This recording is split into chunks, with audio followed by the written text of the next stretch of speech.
Začenja se četrtkov jutranji intervju in danes bomo v slogu s tednom, ki smo ga pravzaprav že nekako omenili in obeležili, in sicer obeležili smo Svetovni dan duševnega zdravja in Mednarodni dan brezdomnih oseb, smo želeli predstaviti tudi eno posebno zgodbo, ki nas je še posebneje se dotaknila. Povemo vsem, da bo to zelo čustven, napolnjen intervju, v katerem nas bo preprosto odneslo v zgodbo osebe, ki je premagala svojo usodo. Ne bomo uporabili njegovega pravega imena, ne boste ga videli v obraz, zato ga boste pa lahko slišali. Poimenovali smo ga Kavka. Priživel je več kot 25 let na ulici, brez doma, brez službe, vendar je en tistih, ki mu lahko rečemo, da mu je uspelo. Ne? Z njim pa seveda tudi Sabina Kramar-Šporar, in sicer je vodja zavetišča za brezdomne osebe v Kopru. Tako da oba pozdravljena, ker lahko pozdravita. Obema dobro jutro. Dobro jutro. Dobro jutro. Mogoče bi kar eno vprašanje postavili toliko, da vemo, zakaj se gre. Pa se bomo še pozneje vrnili. Kavka, kdaj je bilo najtežje v vašem življenju? Ko izgubiš vse in pristaneš na ulici. In kaj se takrat pravzaprav vprašate, ko ste prišli do tega? Kako do izhoda? Aha, torej se že nameniti proti cilju. Nekako, samo je zelo težko enostavno. V tistem trenutku enostavno nimaš odgovora. No, in na številne odgovore bomo seveda povedali takoj po nekaj hitih. Alora, gremo takoj na If We Ever Broke Up in May Stevens na Capri. So 5/8, 12. oktober, četrtkov jutranji intervju. Jutro! Island in the Sun in Weezer je z nami, ko je 11:08 in 12. oktober. Danes je četrtek, dobro jutro, sem skupaj. Dobro jutro. Dobro jutro in dobrodošli v še enem četrtkovem jutru z nami Kavka, kot smo ga poimenovali in kot si v bistvu sam želel, da bi ga poimenovali, in pa Sabina Kramar-Šporar, kot smo že omenili malce prej. Gremo k vam, gospod Kavka. V bistvu, kako se spomnite kaj svojega otroštva? Česa se spomnite iz svojega otroštva? Selitev. Selitev? Ja. Kako pa ste se selili? Kam ste se selili? Starši, če smem povedati, enostavno sta bila iz Ljubljane, enostavno poslana po dekretu v Veliko Polano in tam se je moje otroštvo pravzaprav začelo. In še kakšne spomine, tako kaj vam je najbolj ostalo v spominu iz otroštva razen selitve? V glavnem so bile prijetne dogodke. Torej ste odraščali v Ljubljani, če se... Ne? Potem ste... Rojen sem v Ljubljani, odraščal v Veliki Polani, potem v Celju in nazadnje za šolanjem enostavno končal v Ljubljani. Mogoče eno vprašanje. Takrat, ko ste sklenili, sklepam, da kljub selitam, da ste sklenili kakšno prijateljsko vez v otroštvu? Vse iz otroštva, vsaj delnega, enostavno mojih prijateljev več skoraj ni. Kaj pa mogoče imate kakšne brate, sestre, kakšne sorodnike? Ne, tudi ne. Ste takrat v vašem otroštvu poznali kakšno brezdomno osebo in kaj ste si takrat, mogoče ko ste jo videli na ulici, kaj ste si mislili o brezdomnih osebah? Nič enostavno posebnega se nisem predstavljal ali pa mislil, samo z njimi sem ostano zmeraj izpostavil en tak normalen kontakt. Videl sem enostavno po daljšem obdobju, da je predvsem bilo pri njih enostavno prisotno samo pomoč med seboj, med njimi. Moram pa povedati, da takrat, ko sem na ulico padel, enostavno, da so mi prav ti ljudje takrat pomagali. Jaz bi se mogoče dotaknil leta 97, torej kdaj točno ste se znašli v Kopru na tistem koncertu, ki vas je na nek način zavedno pustil tukaj? Oziroma, kaj se je zgodilo leta 97? V prvi vrsti je bila smrt v družini, izguba službe in pa seveda posledična ulica. In takrat sem se zatekel tudi k tem znalcem enostavno z ulice. In oni so mi takrat v prvem sklopu pomagali, kako preživeti pravzaprav. In mi usmerili, kako preživeti in kako sploh, ker ne samo kje predspati, kje jesti, kje se preobleči in v glavnem tiste osnovne življenjske stvari. Samo vi ste se znašli tu v Kopru menda na nekem koncertu, a z nekim glasbenikom ste prišli v Koper? če se ne motim. Da, res je. Res je. Je to nek poznan glasbenik ali to vaš prijatelj? Tudi prijatelj glasbenik, to je bil frontman, me se zdi, da je to iz skupine Ljubljanski psi. Ime bo bilo Gorazd, klicali so ga Kuzla. Res, enostavno. In on je poznal tukaj v Žusterni, je bilo se iz soboto na nedeljo, je bil ta nočni koncert, celo noč se je igralo. In takrat so pa ostala tukaj par dni, on je mogel iti v Ljubljano za en dan, enostavno v tem času se je zgodilo marsikaj, enostavno v tem času je on zvedel tudi, da ima raka, začel tudi enostavno na terapije hoditi, umrl enostavno, jaz sem ostal tukaj in tako je silom prilik. Je moj koncert še danes. Še kar traja, še nekaj časa. Še kar traja in potem sem znan v Kopru. Torej, ta sprememba je bila precej hitra za vaš obdobje, bilo iz nekega urejenega, recimo temu življenja v brezdomstvu zelo hitro. Ne, to časovno obdobje je bilo strmoglavljene, ne pa obdobje. Časovno enostavno neprimerljivo z določenim postopkom, enostavno, da je se to dogajalo počasi, ampak kar naenkrat bumne in si pred dejstvo postavljen ali preživeti ali pa ne. Vi ste pravzaprav kaj prej počeli? Kje ste bili v službi, ki ste menili, da ste izgubili službo? Jaz sem delal na telekomunikacijah in tako ostal brez. A se v bistvu oseba v taki vaši situaciji odloči biti brezdomna? Oziroma, kaj pravzaprav gre osebi po glavi, ko se znajde v vaši situaciji? Vi ste izgubili službo, najverjetneje ste tudi neko stanovanje, neko varnost. A je bilo to tudi prav, kot ste pravkar omenili, z danes na jutri, ali je to bilo postopoma ena stvar za drugo? In kaj takrat ste imeli v glavi pravzaprav? V glavnem... Na to vprašanje bi lahko odgovoril v tistem trenutku, v tistem času, ko se je to zgodilo. Danes gledate drugače, verjetno. Danes bi gledal čez popolnoma drugače. Namreč je postopek, da preživiš na ulici, je v bistvu psihologija enostavno preživetja. Naraz drugega ni tukaj enostavno, ker je prilagoditev je čisto popolnoma drugim razmeram.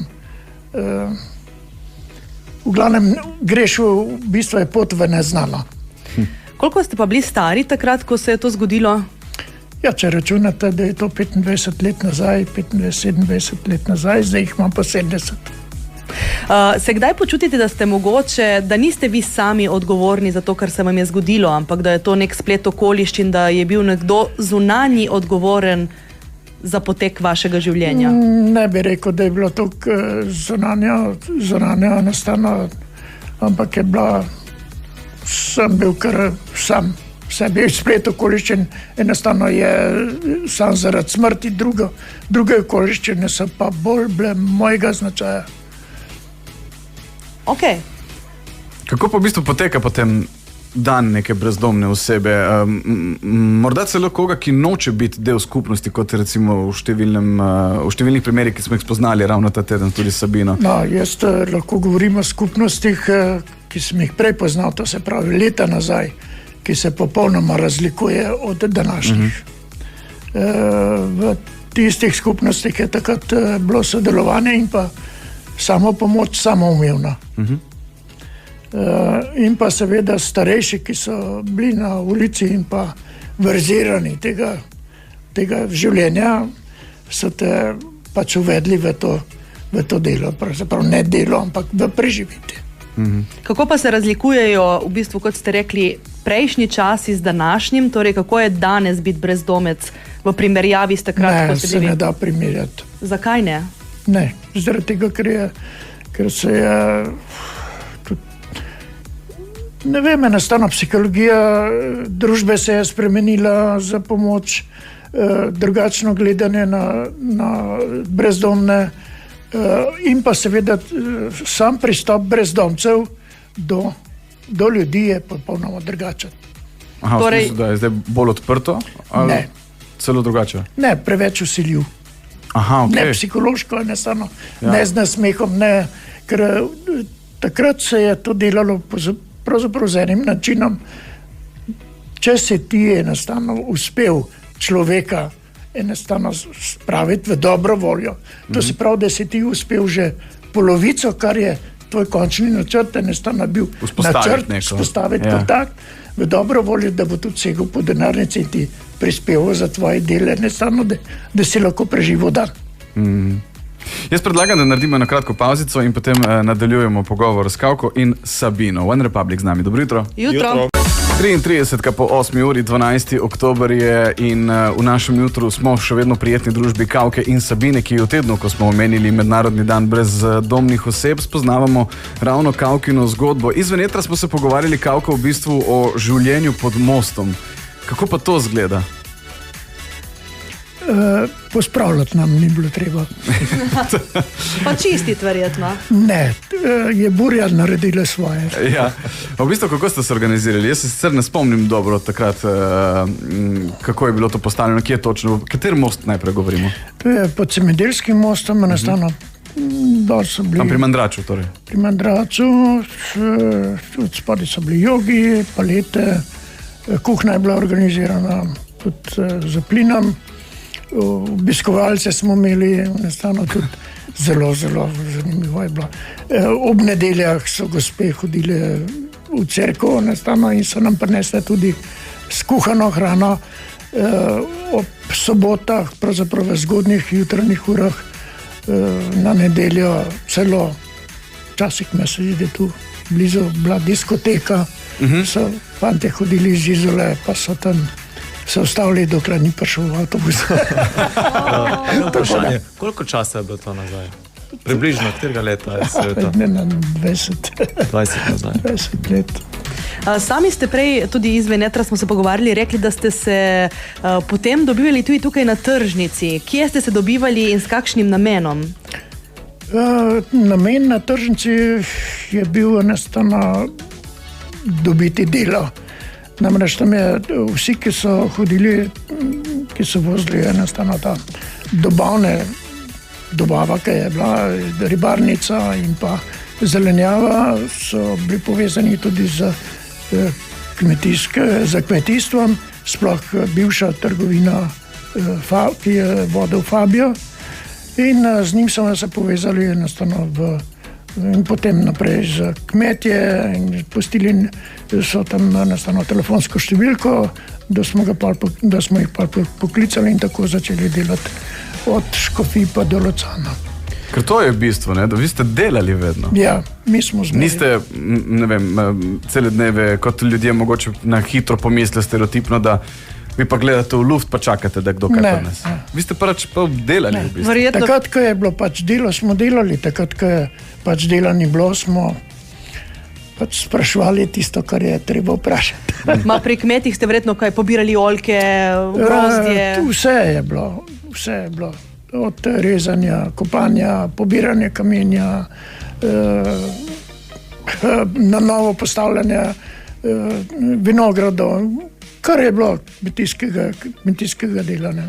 Mene še nekaj zanima, oprosti Aljaž, kateri je tisti znesek, s katerim ste preživeli na dan? Se mogoče spomnite, koliko ste prvič, ko ste prišli na cesto, koliko ste zaslužili? Ne, jaz samo vem, da je bila prvo plačilo na uro je bilo 2,5 €. In moram podariti to, da smo sprašvali tudi ostale enostavno, ne, ki niso bili v tej skupini, ki se pač niso hoteli ali pa niso hoteli se pridružiti, da so sprašvali nas za cigarete, ampak smo rekli, če ti nočeš za 2,5 € delati, pol ne rabiš tudi kaditi. Tako, se treba zaslužiti. Pa ste si mogoče med sabo kdaj posojali, da naprimer, ne vem, nekdo je več zaslužil, pa potem je posodil nekomu, ki je tisti dan manj zaslužil? Ne, vsaj v naši skupnosti je bilo to čisto popolnoma razumljivo. Skupen fond bi lahko rekli. Ni bil skupen fond, ampak v glavnem pomoč je bila samoumevna. Mogoče kakšno tako malo bolj osebno vprašanje. Čeprav vemo, ste leta 2015 prenehali s pitjem alkohola. Pa me zanima, kako je to vplivalo na to vaše okolje, oziroma kako se počutite danes v tem svetu, ki je pač poln izzivov in poln ovir? 2015 moram povedati enostavno, da je alkohol in pa, kot danes vidim, ostale substance so vezane enostavno. Je vzročna posledica tudi brezdomstva. Jaz moram reči, da sem z alkoholom ne nehal sam, ampak silom prilike enostavno sem bil prepeljan v bolnico in tam so mi povedali, ali boš škripal, ali boš nehal, ali boš nehal, ali pa greš svetmu Petru z ozirom, ker sem na svetega Petra rojen. Se ga vprašal, pa je rekel, prav Emil, ti si še goden za to gor. Ga ne boš sral to gor, samo bej dol. No, in tako je posledica tega je bila, da sem ne dvakrat pljučnico fasal, zato je tudi nastane moj glas tak. In pulmolog mi je rekel, če hočeš, boš mogel še nehati kaditi, če ne boš prišel, boš hodil pa po tisto bombico kisika vsake 14 dni. In tako, potem pa življenje postavi pred dejstvo. Ali boš preživel, ali pa ne boš. To je pa čist drugi izziv, kakor pa spet kot ulica. Ta želja po življenju je prevladala in je bila tako močna, moraš biti trden, enostavno v tem. Moram pa nekaj priznati, da v vsem tem času mi je pa stal Rdeči križ in pa zelo, zelo ob strani.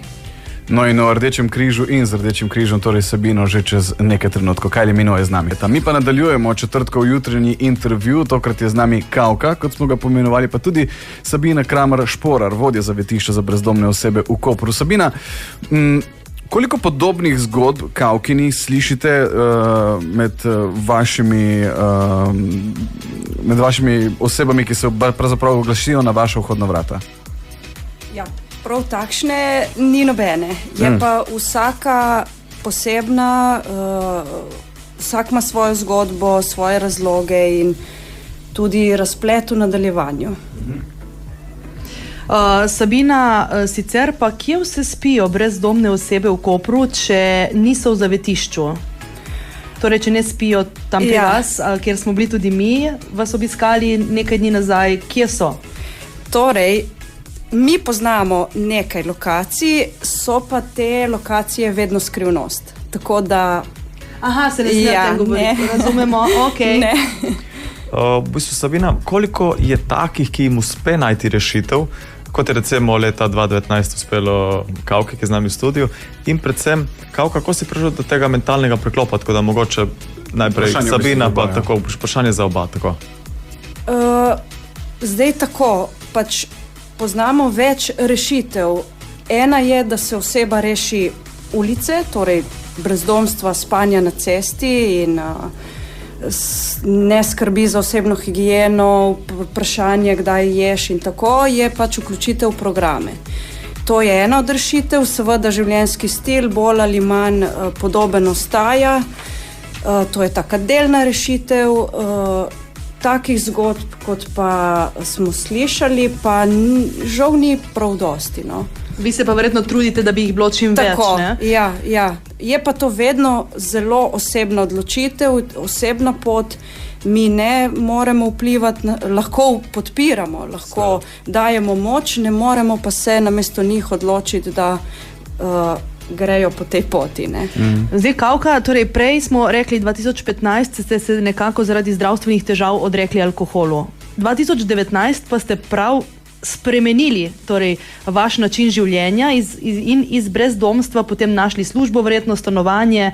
Kako je to potekalo? In tudi prej ste omenili, da je Rdeči križ vam skozi stal ob strani. Kako? No, po sami terapiji sem bil vpet v samo delo v Rdečem križu, ker sem delal enostavno kot prostovoljc do starostne meje za upokojitev.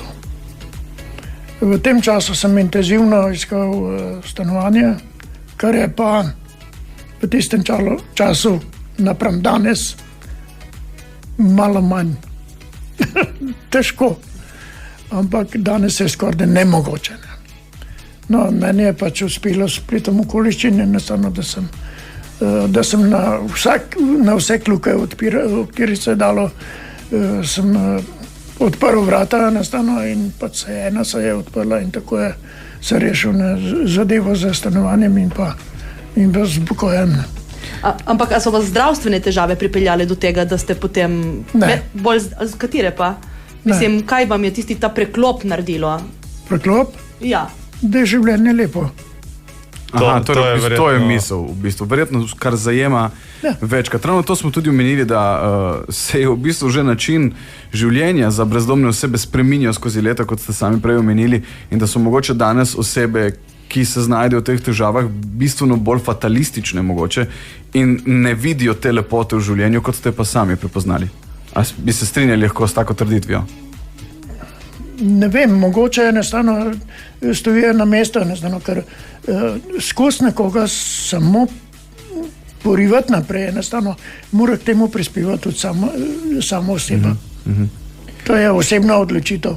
Pa se vam zdi, da danes brezdomne osebe, tisti, ki jih mogoče še poznate, ki so se tako odločili ali pa so se znašli v tej situaciji, se trudijo tako, kot ste se vi potrudili? Ne, meni se zdi, da stojijo na enem mestu. V bistvu tudi ogromno danes v brezdomnih osebah se govori, pač se prej govori, da čas ste se organizirano zbrali za delo. Kako je pa danes s tem? Kako pač, da je v bistvu težko dobiti denar za preživetje? Mogoče veste, kako se danes znajdejo te brezdomne osebe, kar se tiče financ, recimo? Zdaj te vsa ta leta nimam niti vpogleda, kaj preveč enostavno v to dogajanje. Torej ste v bistvu poleg življenjskega stila verjetno tudi okolje kompletno zamenjali? Jaz sem zamenjal čisto popolnoma vse. Ampak prej sem vas tudi izven etra vprašala, da verjetno prijateljske vezi med tem, ko ste bili brezdomec, so se spletle. A še vedno ohranjate mogoče stike s kom, ki je še vedno brezdomec, a mi mogoče na kakšen način pomagate, mogoče zdaj vi ste si ustvarili neko novo življenje, mogoče z vašimi vezami, ki jih zdaj imate, vi ste službo dobili, da pomagate tako tudi ostalim. Nisem v službi, če vas smemo, ampak sem v pokoju. V pokoju. Ampak, naprimer, a pomagate? No, govorim o tem, za določenimi osebami imam še zmeraj prijateljske stike in čeprav imam jaz minimalno dohodke, če le moram enostavno in pomagam tudi s kakšnim dinarjem ali pa s priporočilom za delo. Ok, torej zdaj še eno vprašanje za Sabino. Mi smo jih sicer kar nekaj brezdomcev spoznali v vašem zavetišču. Koliko ljudi je sedaj pri vas, torej koliko dejansko v zavetišču tistem, kjer smo mi bili? Ja, torej na tisti dan, ko ste vi bili, jih je bilo 14, kar je tudi maksimalna kapaciteta. Vmes pa je, torej trenutno jih je 13, ker je eden odšel domov. Torej od torka do četrtka se je že zadeva spremenila? Ja. Okay. Ja. Sicer pa koliko časa to traja, naprimer, da se to zgodi, je zdaj, mislim, da nekdo potem dom dobi, kakšne izkušnje imate, no? Glede na to, da je zelo dosti različnih zgodb, vsak ima neke razloge zadaj, je ta čas zelo različen. Ne? Tukaj je šlo, da je pač ta oseba odšla v drugo državo, je že povedal, da se bo tudi vrnil in bo najbrž ponovno prosil za nastanitev. Ni pa vedno tako, ne. Načeloma pridajo za krajši čas, pa ostanejo malo dlje, tudi predolgo, ne. Tudi so osebe, ki so pri nas že 5 let in ne vidijo, ne mi, ne osebe ne vidijo v okolju drugih boljših možnosti, ne. In v bistvu o teh zgodbah pa bi lahko govorili verjetno še precej.